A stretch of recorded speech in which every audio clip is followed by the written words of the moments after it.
সিরাজগঞ্জের সলঙ্গা থানাধীন নলকা ইউনিয়নের এরানদহ গ্রামের আলোচিত চাচার হাতে ভাতিজা খুন ও ডাকাতি মামলার প্রধান আসামিকে ধরতে গিয়ে সরস্বতী নদীতে ঝাঁপ দিয়ে পুলিশের উপপরিদর্শক এসআই রেজাউল ইসলাম নামের এক সদস্যের করুণ মৃত্যু হয়েছে।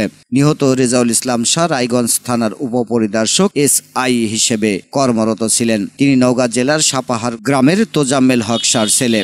সোমবার 15 জুলাই সকাল 10টার দিকে সলঙ্গা থানার হাটিকুমরুল ইউনিয়নের রাধানগর ও ধোপাকান্দি গ্রামের মাঝের সরস্বতী নদীতে এ ঘটনা ঘটে। পুলিশ সূত্রে জানা যায়, রায়গঞ্জ উপজেলার সলঙ্গা থানার এরানদহ গ্রামের আলোচিত চাচার লাঠির আঘাতে ভাতিজা খুন ও ডাকাতি মামলার প্রধান আসামি নাজমুল হাসানকে গ্রেপ্তার করতে অভিযানের সময় আসামি সরস্বতী নদীতে ঝাঁপ দেয়। এ সময় এসআই রেজাউল ইসলাম নদীতেও ঝাঁপ দেয়, কিন্তু আসামি নদী পার হলেও এসআই রেজাউল নদীর মাঝখানে তলিয়ে যায়। পরে উল্লাপাড়া ফায়ার সার্ভিসের কর্মীরা ঘটনাস্থলে পৌঁছে প্রায় 1 ঘন্টার অভিযানে তাকে উদ্ধার করে সিরাজগঞ্জ শহীদ এম.এ. মনসুর মেডিকেল কলেজ হাসপাতালে পাঠান।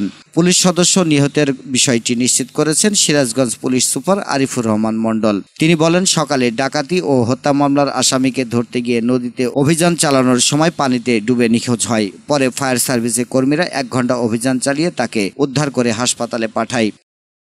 হাঁটু পানিতে পৌঁছার পরে কিন্তু সে আবার উঠে 2 কদম হাঁটার পরে ওখানে আবার পড়ে যায়। মোস্ট প্রবাবলি 57 পরে সে হার্ট ডাক্তার হৃদযন্ত্রক্রিয়া বন্ধ হয়ে গেছিল, সম্ভবত সেই কারণে সে মারা যায়। এটা মূলত তারপর ডাক্তারি রিপোর্ট পাওয়া সাপেক্ষে আমরা বলতে পারবো যে আসলে কজ অফ ডেথ আপাতদৃষ্টিতে। Sirajganj Shaheed M Mansur Ali medical college হাসপাতালের ইমার্জেন্সি বিভাগের ডাক্তার গোলাম আম্বিয়া বলেন, হাসপাতালে আনার আগেই তার মৃত্যু হয়েছে। সিরাজগঞ্জ থেকেই কায়েস কাউসার, বাংলা 71 টেলিভিশন। বাংলা 71 টেলিভিশন, সত্য প্রকাশে আপোষহীন।